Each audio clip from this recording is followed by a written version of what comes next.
महविश आज डॉक्टर से चेकअप करवा कर आई थी। वो हामला थी। वो ये खुशखबरी अपने शोहर को देना चाहती थी, लेकिन शोहर घर आते ही लड़ने लगा। मेरी नज़रों से दूर चली जाओ, मैं तुमको देखना भी नहीं चाहता। वसीम अपनी बीवी को गालियाँ दे रहा था। वो बीवी जो कुरान की हाफिज़ा थी। तुमसे शादी करना मेरी ज़िंदगी की सबसे बड़ी गलती थी। मैं पागल था जो तुमसे शादी की। महविश कहने लगी, वसीम आखिर हुआ क्या है? वसीम ने कहा, बस खुदा के लिए मुझे माफ़ करो। मैंने जो तावीज़ लाकर दिया था तुमको, तुमने वो फेंक दिया। पर दम किया हुआ पानी जो पीर साहब ने दिया था वो भी तुमने नहीं पिया। तुम नाफरमान बीवी हो। महविश ने कहा, वसीम अगर मैं तावीज़ ना पहनूं तो नाफरमान, अगर मैं दम किया हुआ पानी ना पीऊँ तो नाफरमान। क्या जहालत है। मैं एक पढ़ी लिखी अकल रखने वाली लड़की हूँ। तुम मुझे किस तरफ लेके जा रहे हो? और तावीज़ में इसलिए पहनूं कि तावीज़ पहनने से मैं जल्दी हामला हो जाऊंगी और बच्चा जो होगा वह लड़का होगा। वसीम गुस्से से कहने लगा, बदबख्त औरत, अपने शोहर से ज़ुबान लड़ा रही हो। इससे पहले कि मैं कुछ कर बैठूं, उठ और निकल जा मेरे घर से। वसीम ने कहा, मैंने तावीज़ लेकर दिया, तुमने नहीं पहना। दम वाला पानी भी नहीं पिया। दम किया हुआ पानी पीती तो लड़का पैदा होता। महविश ने कहा, वसीम क्या दम किया हुआ पानी मुझे लड़का देगा? वसीम ने ज़ोर से थप्पड़ मारा और घसीटते हुए महविश को घर से बाहर निकाल दिया। वो हाफजा उठी, आंसू साफ़ करने लगी।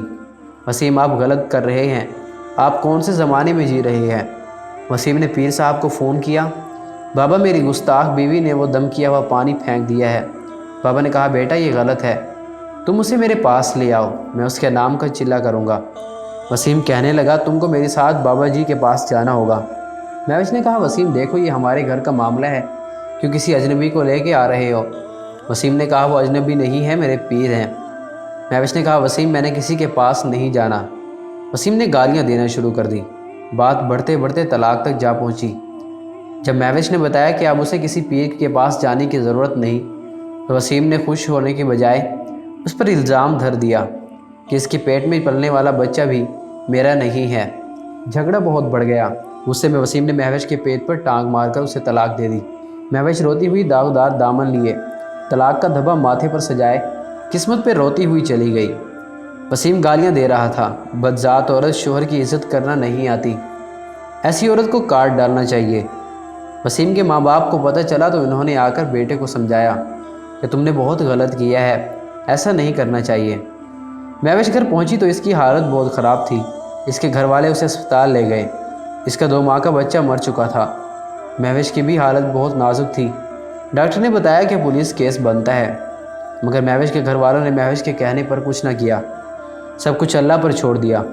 महविश के लिए बहुत बड़ा सदमा था। आज इस बात को 1 साल गुजर चुका है। वसीम ने दूसरी शादी कर ली थी।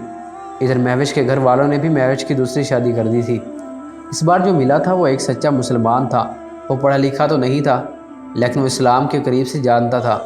महविश हाफ़िज़ कुरान थी। महविश का दूसरा शोहर बीवी से कुरान पाक की तिलावत सुना करता था। ज़िंदगी में फिर बहार आने लगी। मुदस्सिर एक अच्छा इंसान था। महविश एक नई ज़िंदगी जी रही थी।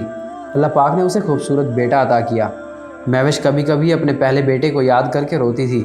मुदस्सिर हमेशा यही कहता, माजी को बुरा ख्वाब समझकर भूल जाओ, हर कोई अल्लाह के हजूर अपने किए का जवाबदा होगा। मुदस्सिर का साया महविश के लिए सुकून था। इधर वसीम आज भी माँ बाप से अलग रहता था, लेकिन वो तावीज़ और आजकल के झूठे पीरों पर यकीन रखने वाला आज भी था। वसीम की दूसरी बीवी पहले भी तलाक याफ्ता थी। इसने सोचा, पहले ही माशरे की सर्द हवा झेल के आए हो, अब जो शोहर कहता है वही करूँगी। कभी जो बुखार या सरदर्द हो जाता तो वसीम अपनी बीवी को लेकर पीर साहब के पास चला जाता है। वो पीर वसीम की बीवी, जिसका नाम अक्सा था, उसको दम करता, उसका हाथ पकड़ता। अक्सा को बुरा तो बहुत लगता, मगर वो खामोश रहती। अक्सा को इस पीर से डर लगने लगा था। अक्सा ने एक दफ़ा अपने शोहर वसीम को भी बताया, मगर वसीम ने उल्टा अक्सा को ही डांट दिया। अक्सा को पहले एक शोहर छोड़ चुका था, दूसरी दफ़ा वो तलाक का सदमा बर्दाश्त नहीं कर सकती थी। इस डर से वो सब कुछ बर्दाश्त कर रही थी। वो खामोश रहती, वसीम के सख्त लहजे भी सह लेती। इधर महविश अपने शोहर के साथ उम्रे पर जा रही थी। अल्लाह का शुक्र अदा कर रही थी कि इसका शोहर उसे पलकों पर बिठाए रखता है। महविश बहुत खुश थी। वसीम अपनी बीवी को लेकर एक दिन पीर साहब के पास गया।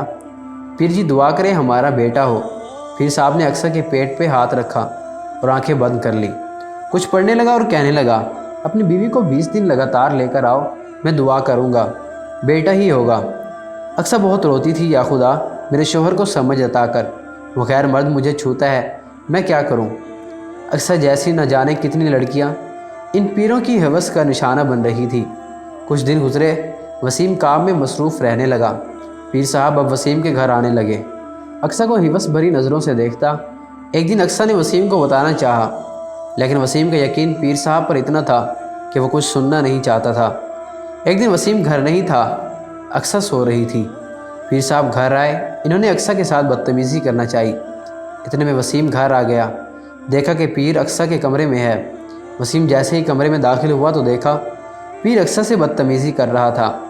وہ غصے میں پاگل ہونے لگا، پیر کو تھپڑ مارا، گالیاں دی۔ اقصیٰ ڈر گئی۔